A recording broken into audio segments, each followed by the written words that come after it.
I appreciate your help back there. Your skill is beyond question. You're clearly an experienced mercenary.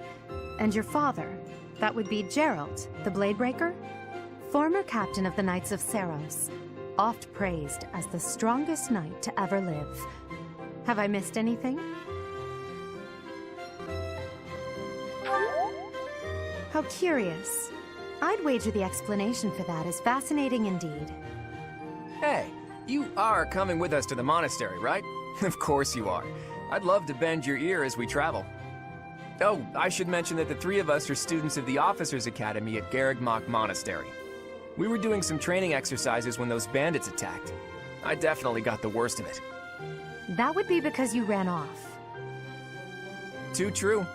I was the first to make a strategic retreat. Everything would have worked out if these two hadn't followed me and ruined everything. Because of them, every single one of those bandits chased after us. Utterly ridiculous. Ah, so that's what you were thinking, Claude. And here I thought you were acting as a decoy for the sake of us all. His intentions were as clear as day. You will prove a lacking ruler if you cannot see the truth behind a person's words. You will prove a lacking ruler yourself if you look for deceit behind every word and fail to trust those whom you rely on. Oh, joy. A royal debate between their highnesses. I wonder how being completely predictable affects one's ability to wield power. Personally, as the embodiment of distrust, I'd say your little exchange smacks of naivete. Me? Naive? Tell me, are you actually incapable of keeping quiet, or is your lack of self-awareness a condition of some sort? In any case, forgive our digression. I must speak with you if you can spare a moment. The way you held your ground against the bandits' leader was captivating. You never lost control of the situation. It showed me I still have much to learn. Your skill is precisely why I must ask you to consider lending your services to the Empire. I might as well tell you now, I am no mere student. I am also the Adrestian Empire's... Halt, Edelgard. Please allow me to finish my own proposition. The Holy Kingdom of Fargus is in dire need of exceptional individuals like yourself. Please, do consider returning to the kingdom with me. Whoa there, you two sure are hasty. Trying to recruit someone you just met. Tactless, really. I was personally planning to develop a deep and lasting friendship on our journey back to the monastery before begging for favors. But it seems there's no time for niceties in this world. So, capable stranger, let's get right to it. Where does your allegiance lie? It seems one's place of birth is quite significant to them. Yet they are so impressed by you that you may take your pick. Well?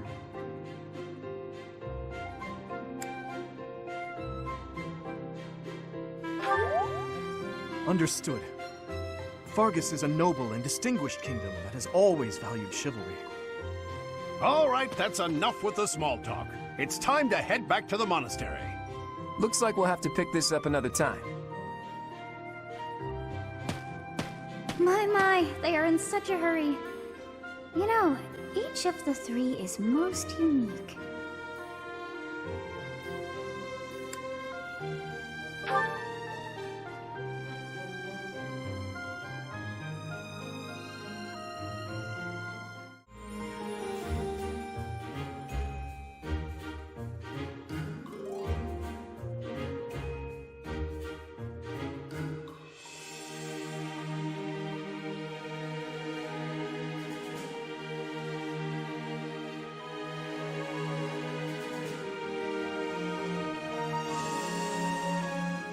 I heard about our mission for this month. So, we are to eradicate thieves in Kingdom territory. I'm sorry for dragging you into the Kingdom's petty squabbles. This should not be your burden to bear, but my own. Thank you, Professor. Hearing you say that puts my mind at ease. Your Highness? Ah, it's been ages. It's been a long time. 2 years, if I'm not mistaken. Indeed, Your Highness. You've grown so much in those years, I hardly recognize you. This is Rodrigue, an old friend of my father's.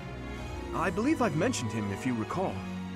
When my father died 4 years ago, he looked after me as though I were his own son. You flatter me, Your Highness. It was my honor to care for such a fine young man. It's nice to finally meet you, Professor. My son, Felix, has mentioned you on occasion. What brings you to the monastery, Rodrigue? Is it the thieves plaguing the kingdom? I'm afraid so. This is not merely a problem for House Gautier, but for everyone. The thieves have set up their headquarters in Fraldaria's territory, and are mercilessly pillaging the villagers of that area. You have our full support in stopping those dastards. I thank you for your help, both of you. Perfect timing, Professor. If you don't mind, I have a favor I'd like to ask of you. It's in regard to sword training. Not for myself, but, well, to be honest, I've been teaching swordsmanship to the orphans at the monastery for a while now.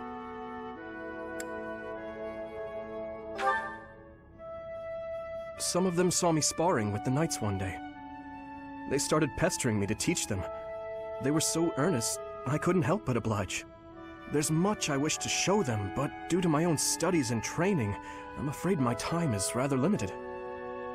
Which brings me to my favor. Your swordsmanship is unmatched.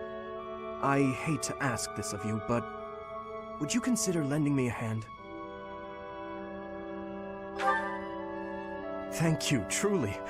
I am in your debt, and I always repay my debts, I'll have you know.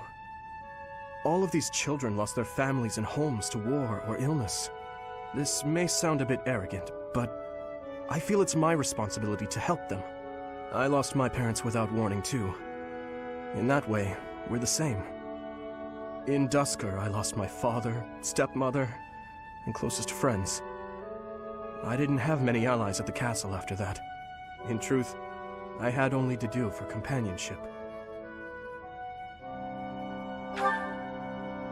I'm afraid not. My birth mother fell ill and died shortly after I was born. And my uncle, suffice to say, we don't get along. Ah, but there were those outside the castle walls I was close to, such as Rodrigue. Pardon my rudeness. I meant Lord Rodrigue.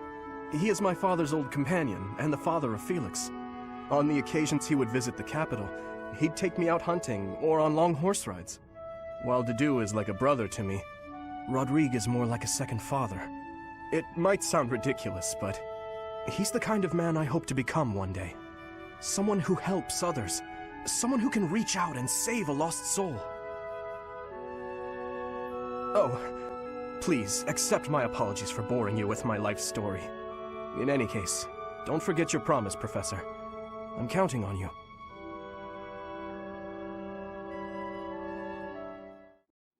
Professor, I'm sorry you saw that side of me in the village. It must have been quite a shock to you and the others. I'm mortified by my behavior.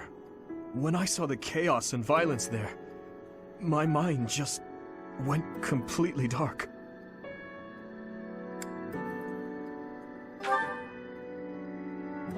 I see why you would say that. I always strive to keep my emotions at bay, but sometimes the darkness takes hold and it's impossible to suppress. It just shows you how lacking I am. I have much to learn. I've told you before that someday we may find ourselves facing something we simply cannot accept. That's what the chaos in Remire village was to me.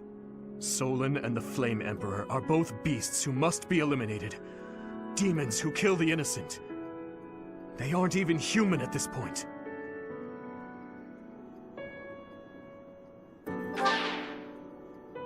And you believed him? He doesn't deserve our forgiveness.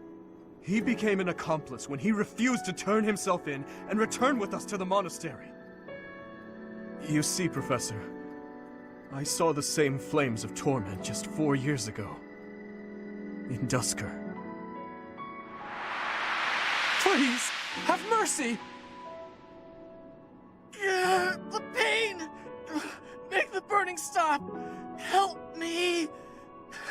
somebody! Avenge us!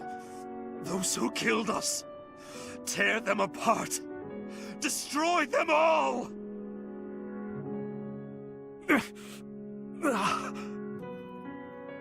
My father, my stepmother, 4 years ago, they lost their lives to those flames. I'll never forget. I still remember their faces, their screams, the tortured last moments of every person who died that day.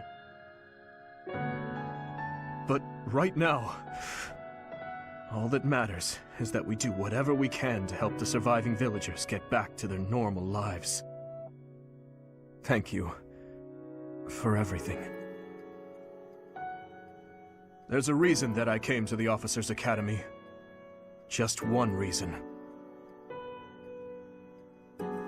I came here for revenge.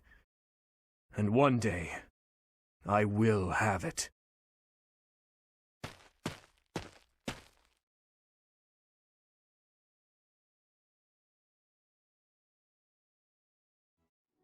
Thank you for your help the other day, Professor. Please, allow me to express my gratitude by taking you to dinner. Fantastic. But please think about what you'd like to eat. After all, such magnificent guidance must work up quite an appetite. I've studied swordsmanship for some time, but your mercenary skills are something else entirely. Speaking of which, there's another question I must ask you. Were you reconciled with the reality of battle from your first foray?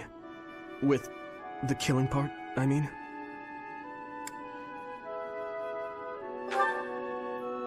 I see.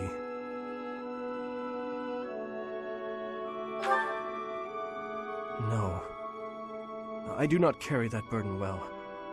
I doubt that will change, no matter how many years come and go. The first time I led on the battlefield, I was sent to quell a rebellion in the west.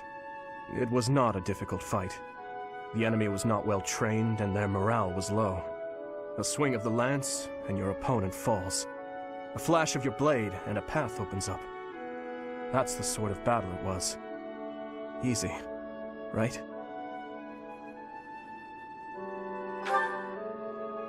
That's one way to look at it.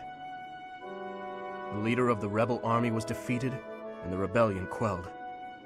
This was at the height of the post-war period. I recall coming across a dead soldier's body. He was clutching a locket, and inside was a lock of golden hair. I don't know to whom it belonged. His wife? His daughter? Mother? Lover? I'll never know. He was a soldier, an enemy, someone we had cut down without hesitation. But in that moment, I realized he was also a real person, just like the rest of us. Of course, we cannot stand idly by and allow anyone to commit senseless acts of violence. Yet, in dispensing what we call justice, we take the lives of cherished family members, beloved friends. Killing is part of the job, but even so, there are times when I'm chilled to the bone by the depravity of my own actions.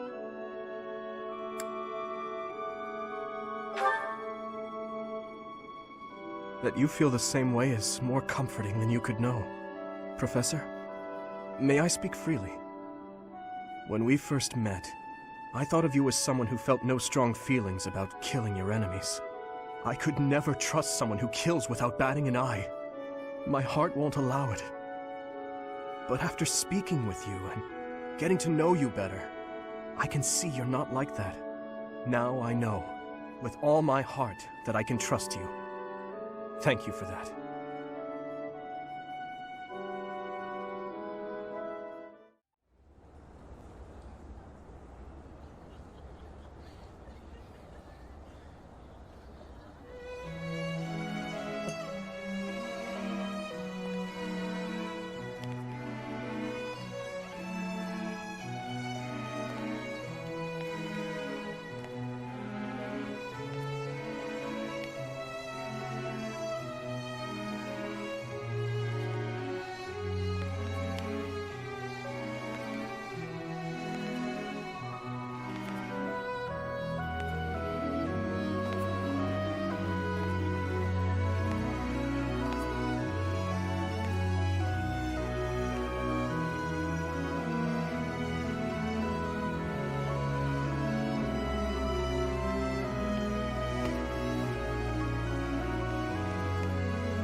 Running away?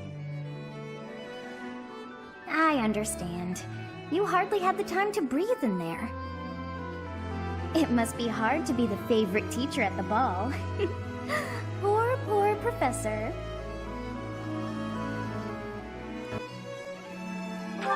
Was that a joke? I find it hard to tell with you. Just think of all the students begging you to dance.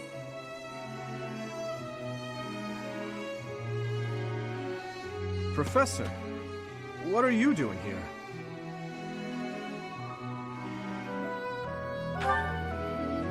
No, I should think not. As a child, Edelgard taught me how to dance. It was a bit awkward, honestly. I've told you before that we're siblings by marriage, haven't I? Her birth mother was my stepmother, although I didn't know that at the time. My stepmother treated me with such kindness, just as though I were her own flesh and blood. And yet she never so much as hinted that she had her own child, Edelgard. We were born and raised in different territories, without ever knowing the other even existed. Yet, against all odds, for just over a year, we became childhood friends. Indeed. Unaware of each other's stations or backgrounds, we met and became incredibly close. This was when she and Lord Arundel were living in the kingdom. They were in exile. This was a time of great turmoil within the Empire. I ran into her when visiting Lord Arundel's residence with my father. She seemed quite bored with everything. At first, I found her to be difficult and stubborn. But that facade quickly fell away, revealing her true self beneath. That's around the time when she taught me how to dance. Her instruction was, though, let's call it strict, to put it nicely. Wrong foot, Dimitri. You're supposed to lead with your right. Hell, the sun's going down. I really ought to be heading home. That 1 year before she had to return to the Empire was so much fun. The time of my life in many ways. It's kind of pathetic to think about it all these years later. But can you guess what I gave her as a parting gift?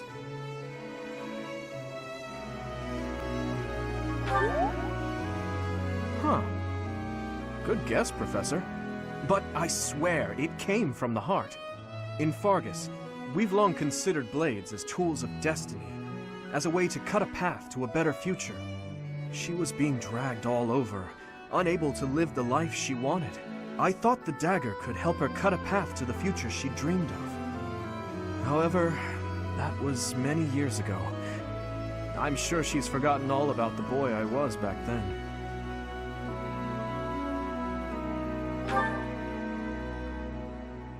I'm afraid it's far too late for that. Things are different now. She's different. I'm different. Anyway, I'm feeling a bit out of place here. Festivities like this don't suit me. Professor, will you join me for a bit? You must be getting a bit tired of the ball by now. It's quiet here, isn't it, Professor? That reminds me. Do you know the legend associated with the Goddess Tower? Is that right? You don't strike me as the sort to enjoy stories like that. They say that wishes made in this tower will come true. I wonder who came up with such a silly notion. Legends are legends, nothing more. I doubt there are many who really believe that wishes can be granted. The goddess just watches over us from above. That is all. No matter how hard someone begs to be saved, she would never so much as offer her hand. And even if she did, we lack the means to reach out and grasp it. That's how I feel about her. In any case, I suppose there's no harm in passing the time with silly legends. What do you say, Professor? Care to make a wish? We are here on the night of the ball. Why don't you try wishing for something?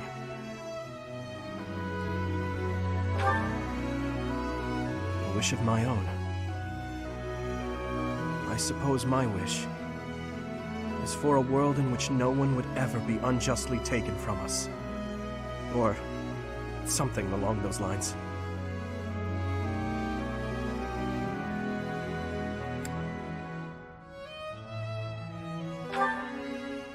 Thank you, Professor. Although, at a time like this, perhaps it would make more sense for me to wish that we'll be together forever. What do you think?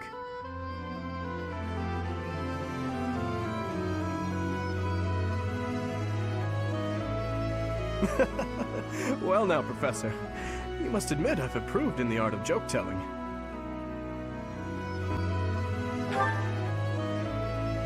I'm sorry. I guess that was rather thoughtless of me. Honestly, I do regret saying such a thing. Please, think nothing of it. I've blurted out irresponsible things like that to my classmates. Promises that we'll see each other again and the like. I have no business making such promises for the future. There are certain things that I must accomplish, even if it means risking my life. I may not even have a future to promise to someone. We should head back soon. It's rude of me to keep you all to myself. Shall we, Professor?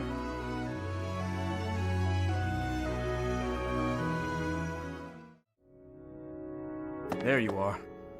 Lady Rhea is looking for you, Professor. And after your audience, why don't you join me at the dining hall? You haven't eaten since it happened, have you? Forgive me. I suppose it's too soon to try and coax you back into the normal swing of things. As for what happened to Gerald, I'm so sorry. I'm sorry I couldn't do anything to stop it.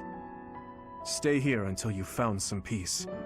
I'll cover for you with Lady Rhea and everyone else. We'll be waiting for you whenever you're ready to return to us. I don't believe it's a sign of strength to just keep moving forward no matter what. Taking the time to grieve for those we've lost. There's strength in that too. That's what I think anyway. That said, it's also important to remember that no matter how sad you are, eventually your tears will dry up. That's when you have to figure out what it is you're living for. Then you can cling to that with all your might and start moving forward again.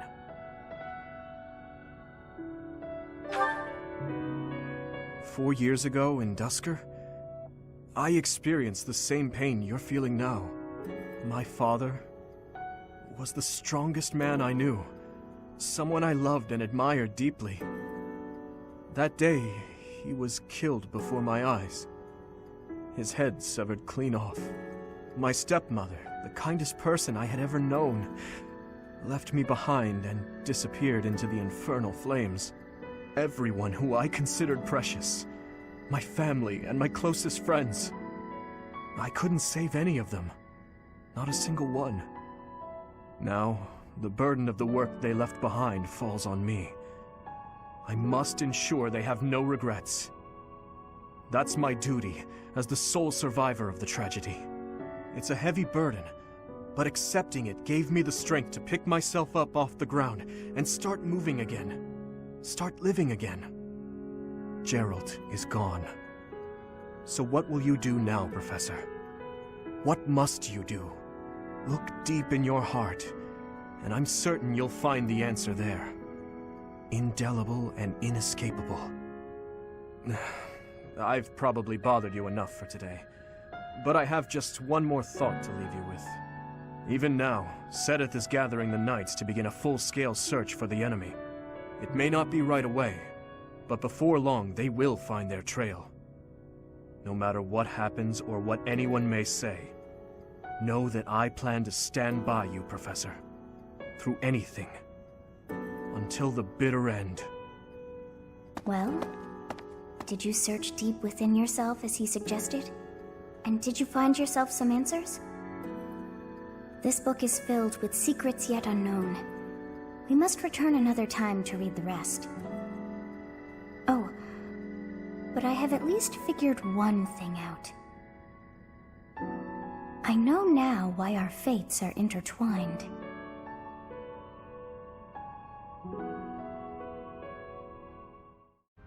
Professor, I'm glad you're okay. And you seem relatively unscathed. I'm so relieved. What's more, Gerald's foe is dead, though we took little satisfaction from it. Professor, I must ask, what happened after we were separated? You look different.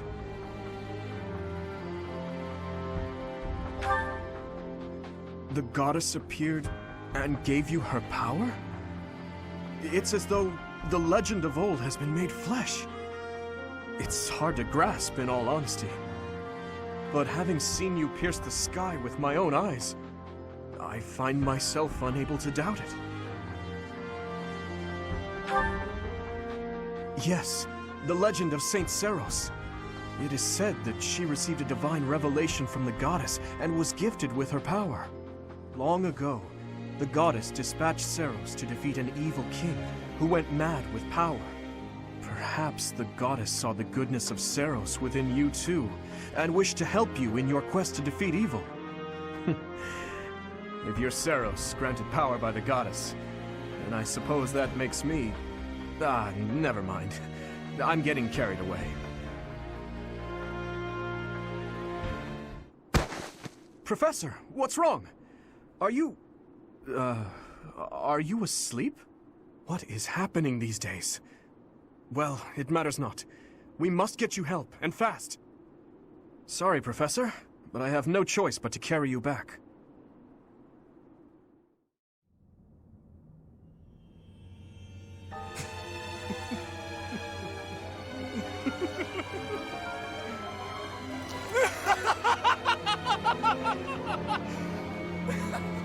Is this some kind of twisted joke?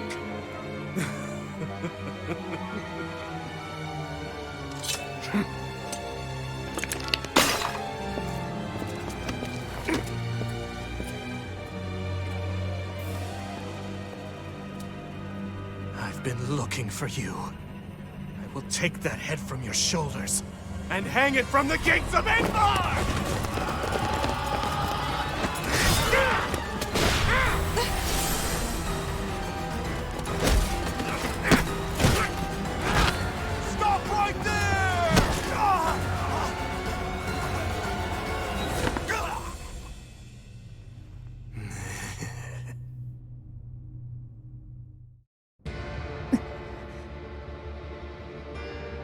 Before I break your neck, there is one thing I must ask you.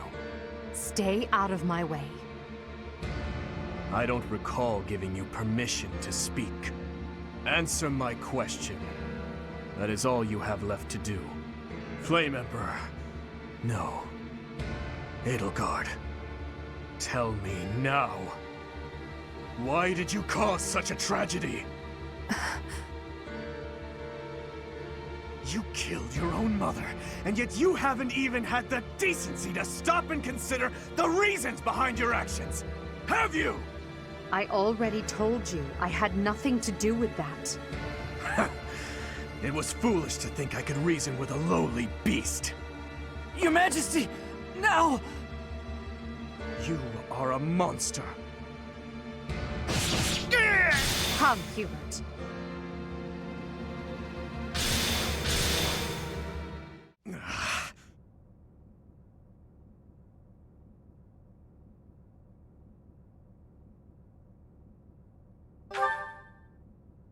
We weren't able to defeat her. Your Highness.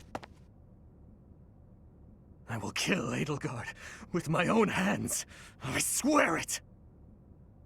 Let's return to the monastery, Professor. It is clear what must be done.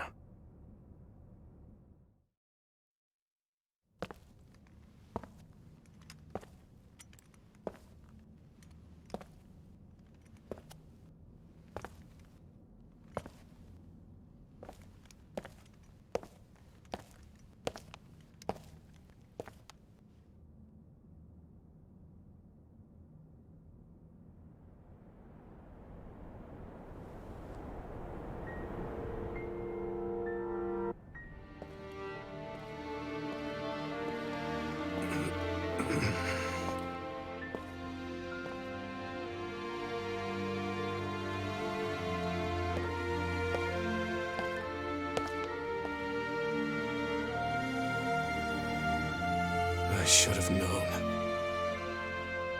that one day you would be haunting me as well. You. What must I do to be rid of you? I will kill that woman, I swear it! Do not look upon me with scorn in your eyes.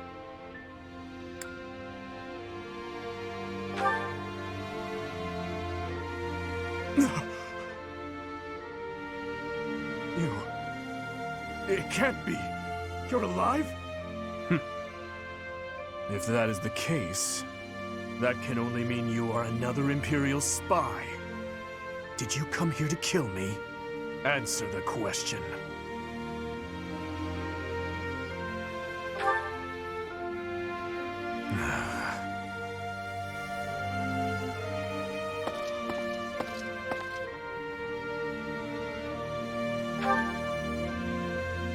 Am I?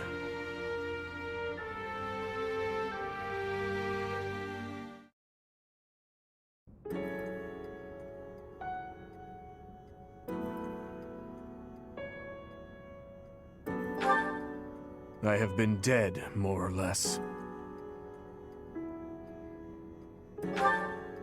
What do you hope to gain asking me that? There are more important matters at hand. Do you not smell them? Filthy rats everywhere. And traces of those who were here long ago. And thieves crawling from the woodwork, attracted by the promise of treasure. Since the monastery fell, order in this area fell right along with it. You must have seen the state of the town near Garreg Mach on your way here.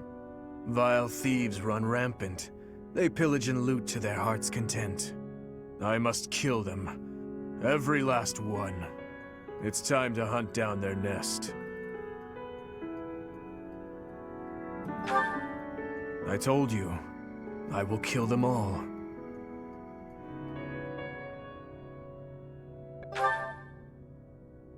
They must die. Someone must put a stop to this cycle of the strong trampling the weak. Or do you condone their actions? Do you believe that the pillaging and slaughtering those rats live for is justified? It is reprehensible and they must be put down. I intend to give them a taste of the pain they have inflicted on others. Even if it means becoming a rat myself. I swore to at least do that much. I will not let them down.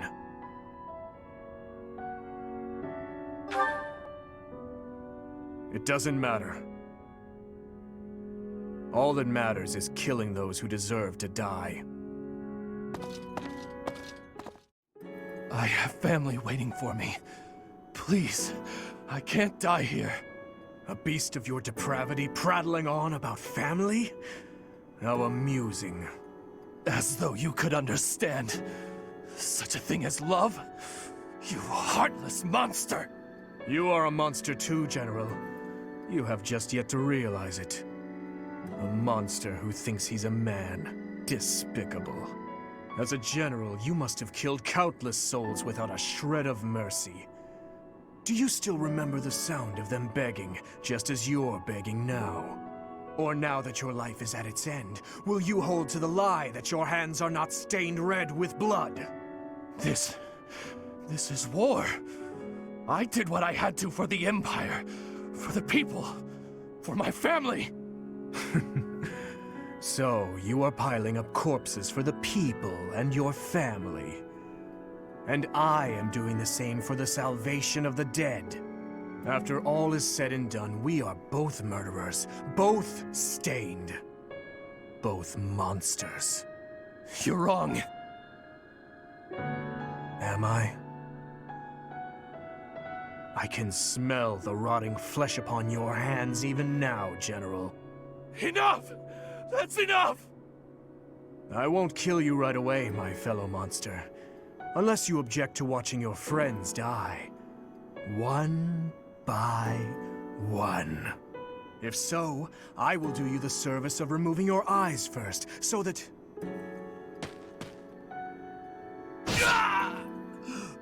Please! Please, forgive me. What is the meaning of this?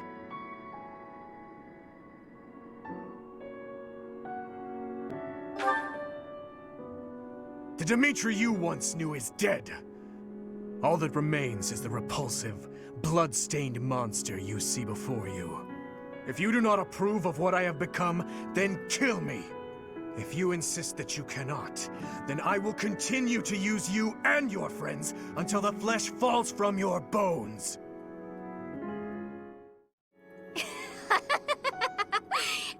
Have I caught you off guard, Your Highness? Aww, does it hurt? I bet it hurts real bad, doesn't it? But it's nothing compared to what my brother felt. You will never be forgiven, you know. I will never forgive you!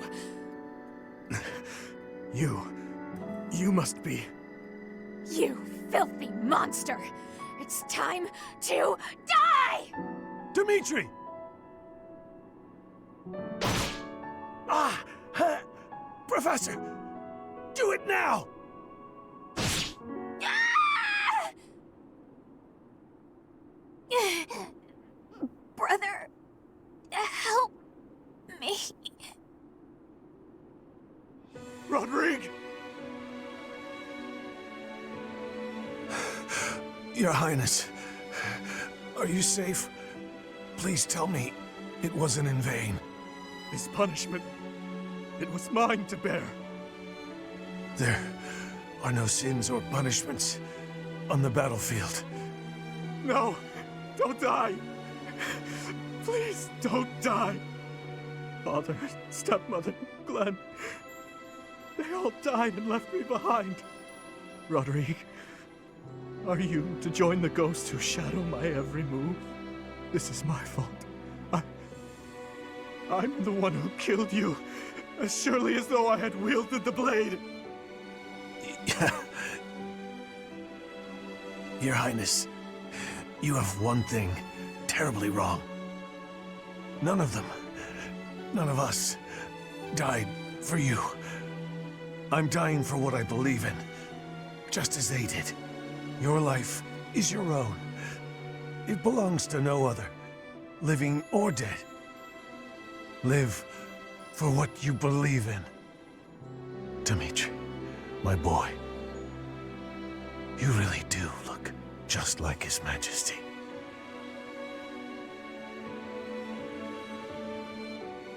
What are you saying, Lambert? I am heading to Dusker, and before you start, nothing you could say would change my mind. You worry too much, my friend. So far, relations with Dusker have been going smoothly, wouldn't you say? You, of all people, should appreciate how critical these negotiations are. Of course I do, but for the king himself to make the journey, you must admit that it's dangerous. And His Highness is still so young. If the worst should happen... Even if the worst should happen, he would be okay. He's a smart boy, Rodrigue. Even if he should lose his father, I have no doubt that he will grow to be a good and respectable man. Lambert. However, if he ever starts down the wrong path, and I am not here to set him straight, I am trusting you to do so in my stead, old friend. Promise me. Lambert, my promise.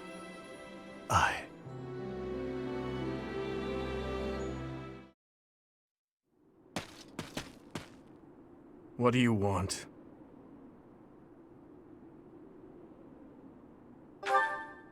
It doesn't concern you.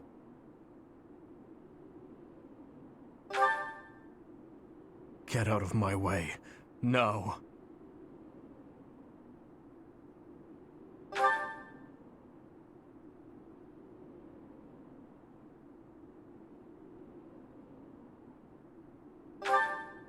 Silence! You have no idea what you're talking about. Death is the end. No matter how much lingering regret a person has, after death, they are powerless. They cannot even wish for revenge, much less seek it out. Hatred, regret, those burdens fall on the shoulders of those who are left behind.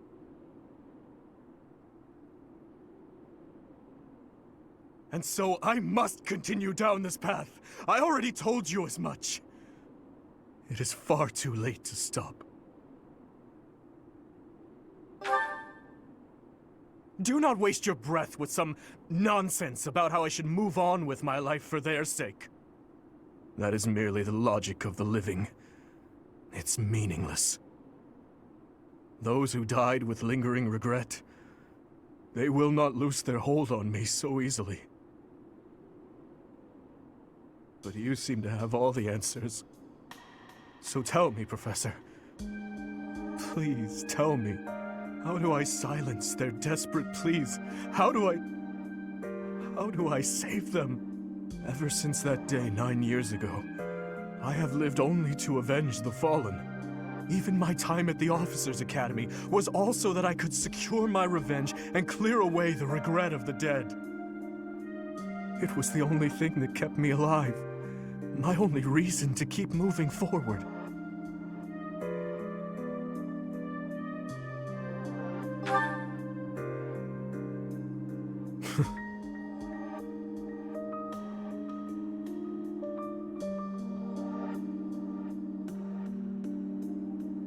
But then who or what should I live for?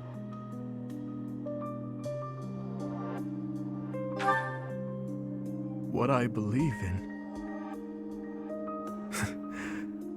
Rodrigue said the same thing. But is it possible? I am a murderous monster. My hands are stained red.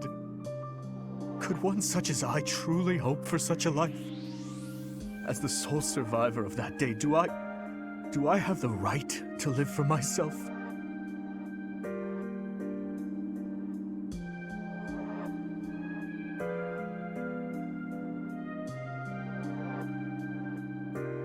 Your hands are so warm. Have they always been?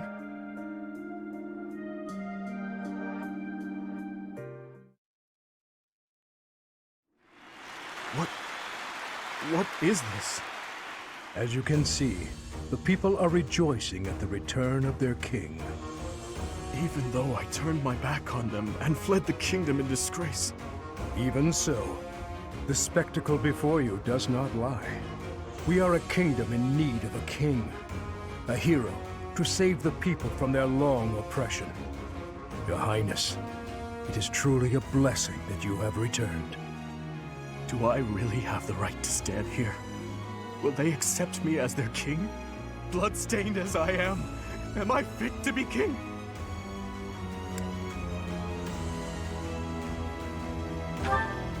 These are happy tears, my friend. I am finally home again. Vargas, how I missed you.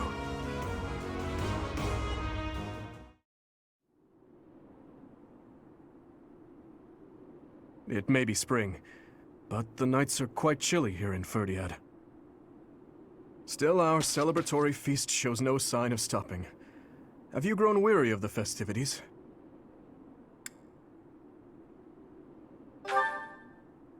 It's not that I have grown weary, more that I find it difficult to be around everyone at the moment. I have just returned from visiting the graves of my loved ones. It had been a long while since I left Flowers. I was always terribly afraid of going near there, but I could not stay away forever. You have taught me something important, Professor.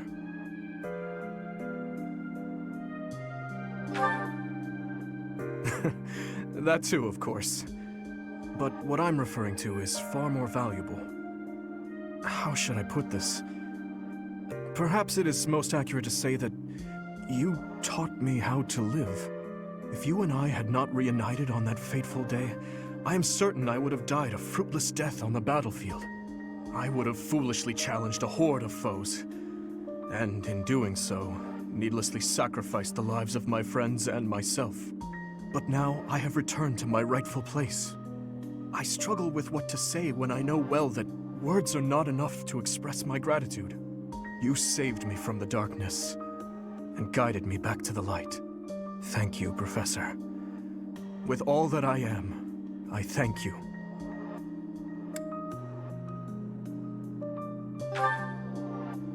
Revenge was never something I wished for. It was an obligation I felt I had inherited from those who died.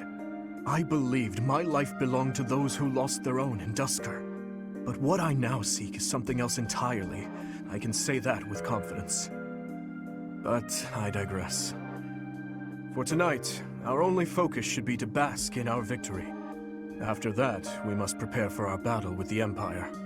To start, we must absorb the Kingdom Knights taken by the Dukedom into our own forces and reshuffle our troops. The Lords will need to help purge our territory of Imperial forces, and I will use my authority as king to gather forces from various regions. And we'll have to ask the merchants to lend us the funds we require. Oh, and we must request delivery of supplies at once.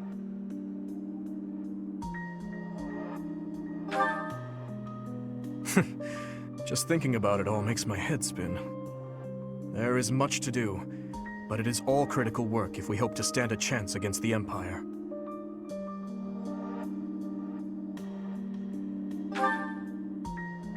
Knowing Edelgard, I doubt there is a path that leads to our coexistence. I believe we have spoken of this before. Everyone has something they simply cannot accept. As for Edelgard, I am certain she will never be able to accept the Church of Seiros. I believe that is why she seeks to destroy it. She is looking to revolutionize the world, in her mind, for the better. But even if she manages to birth a new world, it would be at the cost of... I wish to end this war through acceptance, not annihilation. Just as my people accepted me, I wish dearly to accept her. But I fear... Your Highness, I finally found you.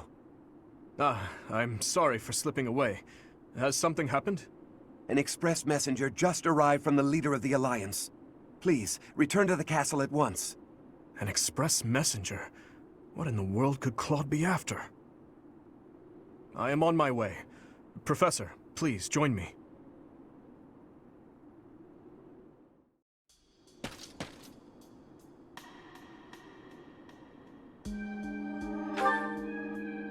Sleep evades me, so I thought I'd get in some extra training. I was just about to finish. Perhaps it is the gloomy weather, but I am feeling the sting of wounds that should have healed long ago.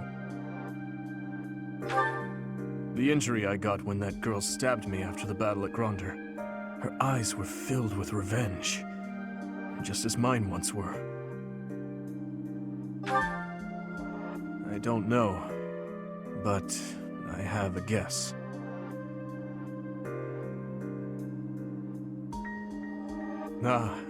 I suppose I haven't told you about that yet. I was attacked inside the monastery the other day. It caused quite the uproar. The ones who attacked me were some of the youths we taught swordsmanship to once upon a time. Of course, I could capture the lot of them with my eyes closed. It seems they were raised by a group of thieves we put down 5 years ago. I heard Lady Rhea took custody of them, claiming that the children were innocent. I have taken so many lives, and with each one, I face hatred. During the last 5 years especially. My life was not so different from that of a wild beast. And that young girl's brother. At some point, I must have... That is why I thought it only natural that someone would retaliate someday. Because I hated. Because I stole and... because I killed. But with those children, it's different. We drew our blades with the best of intentions, only to hurt them in the end. I suppose this is yet another thing we will just have to live with.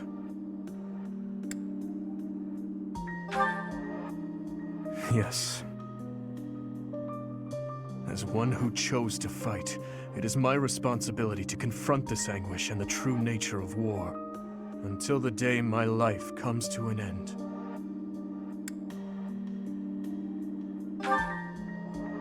Thank you.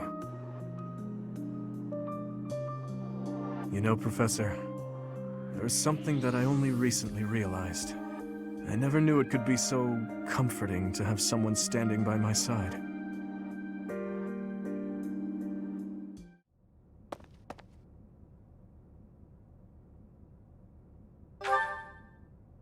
No, I cannot say that I am. Tell me, Professor, how well do you remember your father, Gerald? Soon enough, you will come to understand how painful it is to forget the faces of those who have passed on. To be honest, I cannot really remember my stepmother's... that woman's smile, nor the sound of her voice. I always told myself that I would not allow my mind to forget, and yet, all I can recall with clarity is her gazing away, so forlorn. Did my stepmother wish to go home so badly that she would kill Father and me? Kill her false family? Home, to her own blood. Her true family.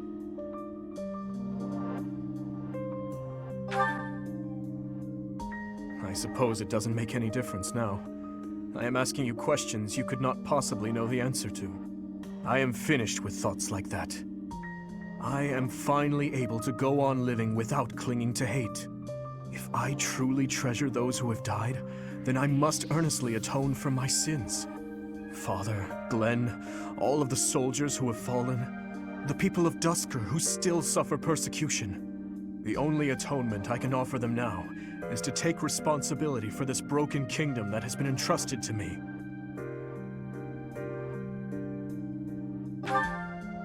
That is why I feel that I must meet with Edelgard and try to talk to her. Do you think it is a fool's errand? Honestly, I think so too. But I must swallow my feelings and grudges, our whole history really, and ask her about this future that she sees. What she aims for once her domination is complete. What kind of justice she clings to as she fights. And why she felt it necessary to start this war. I believe that asking her these things is the true responsibility I have been tasked with as king.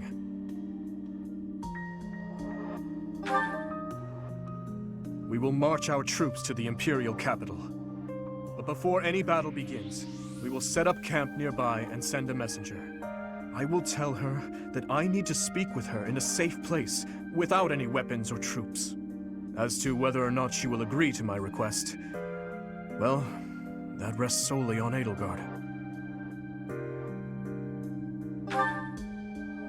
I would like to believe that as well.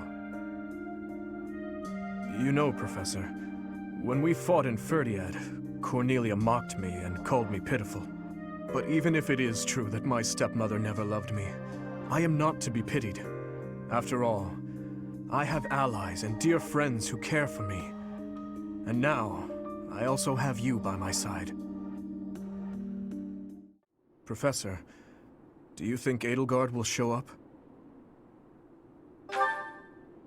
Well, well. It's been a long time, Professor. And hello to you too, Dimitri. Edelgard, I did not think you would actually accept my request. Call it a win. Well then, what did you want to talk about? I will get straight to the point. Why did you start this war? There had to be a way to change things in your territory without the need for so many senseless casualties. It may be hard to believe, but this is the way that leads to the fewest casualties in the end. Don't you see? How could I? Countless people have already lost their lives in this conflict. The longer we took to revolt, the more victims this crooked world would have claimed.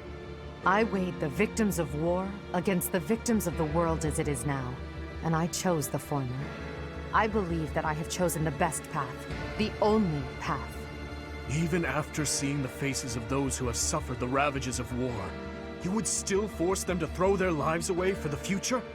You are obsessively devoted to this war, and deaf to the screams of its victims. You cannot change the cycle of the strong dominating the weak with a method like that. You're wrong. That very cycle is exactly what I have devoted my life and my power to destroying.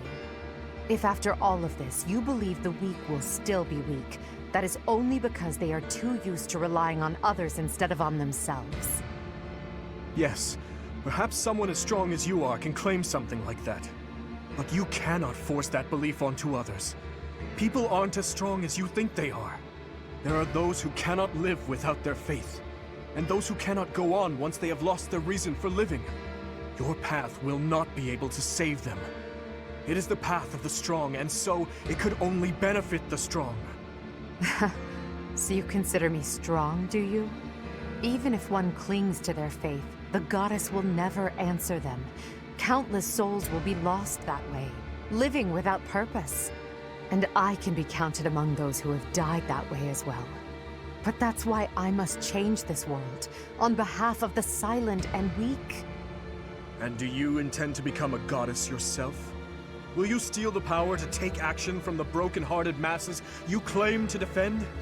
The ones who can truly change the way of the world are not the rulers, but the people. Pushing your own sense of justice and your own ideals onto even one other person is nothing more than self-righteousness. Maybe it is self-righteousness, but it doesn't matter. Someone has to take action and put a stop to this world's endless, blood-stained history. Do you not believe in the power of the people to join together and rise up? Humans are weak creatures, but they are also creatures who help each other, support each other, and together find the right path. I have learned that humans are capable of all that from the Professor, and from everyone in my life. I doubt a highborn person like yourself could know how the poor feel or what motivates them. This is nonsense, though I'm finally starting to understand how you feel. But that makes it even clearer to me that we can never fully understand each other. I feel the same. I finally understand what you believe is right. Goodbye, Dimitri. Wait, Edelgard. There is something I must give you. This is for you. Use it to cut a path to the future you wish for. And I will rise up to meet you there. Elle?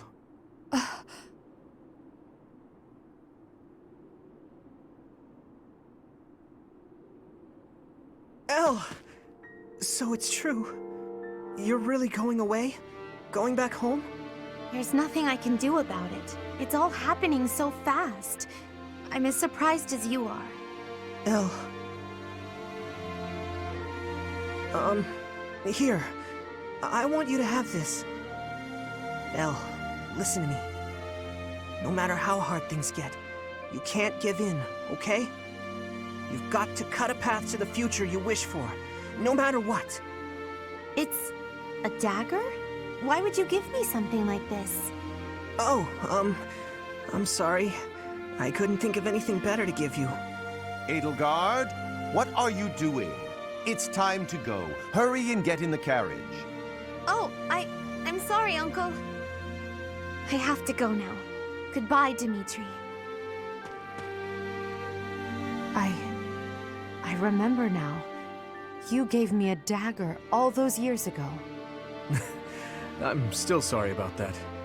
I should have given you something that would have made you happier. Perhaps. At the time, I was quite flustered by such a dangerous gift. I left without giving you a proper response, and that was the last time we saw each other. True. It is a sweet memory, with a bitter ending. I'm afraid it will do no good to reminisce, Dimitri. That girl you knew back then is gone, as good as dead. But I'll tell you now what I wasn't able to tell you back then. Thank you, my dear forgotten friend. Because of you, I never lost my heart. As for the future, that will be decided in battle. King of Fargus, as the Emperor, I shall await your arrival in Inbar.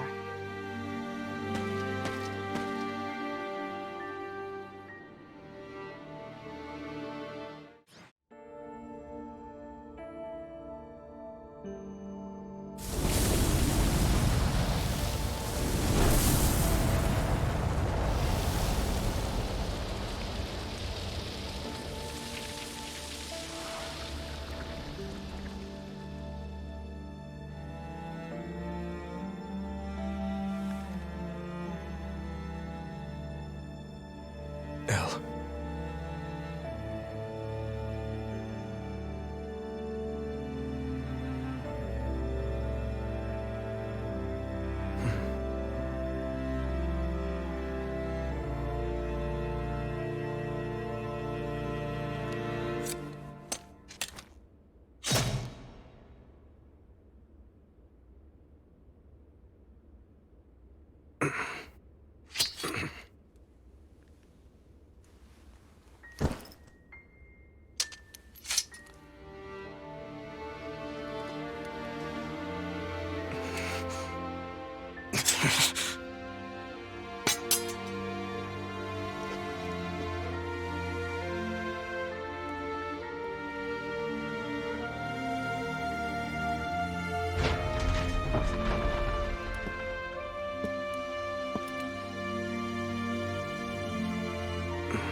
Come now, my friend. You must stop staying up so late. Tomorrow is yet another early morning. Then again, I know that matters little. You cannot sleep, can you? Neither can I, of course. I want you to know I am sorry for making you do so much when your battle wounds aren't even completely healed yet. Do not worry about me. My shoulder has healed nicely. I still have some numbness in my hand, but it should not hinder me too much.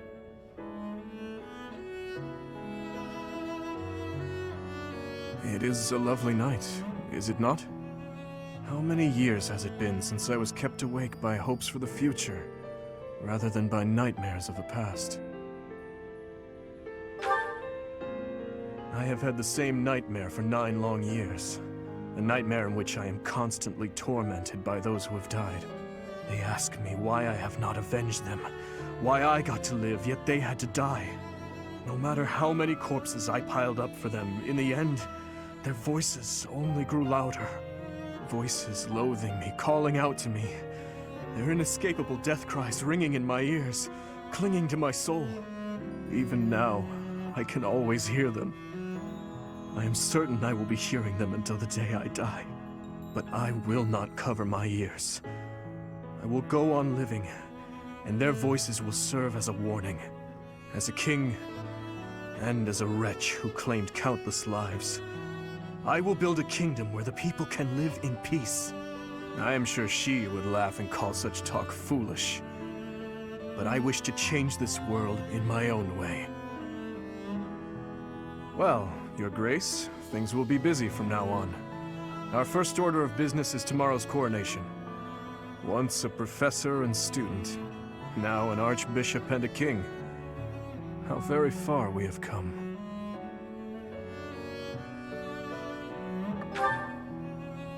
That is true.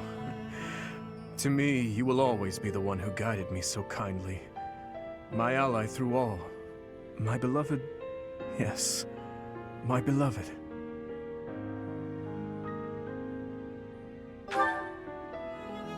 Listen, there is something I wish to give you before the coronation. Give me your hand.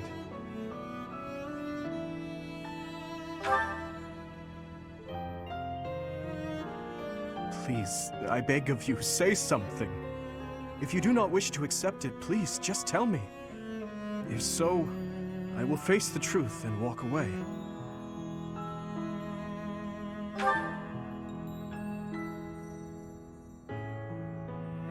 What is this?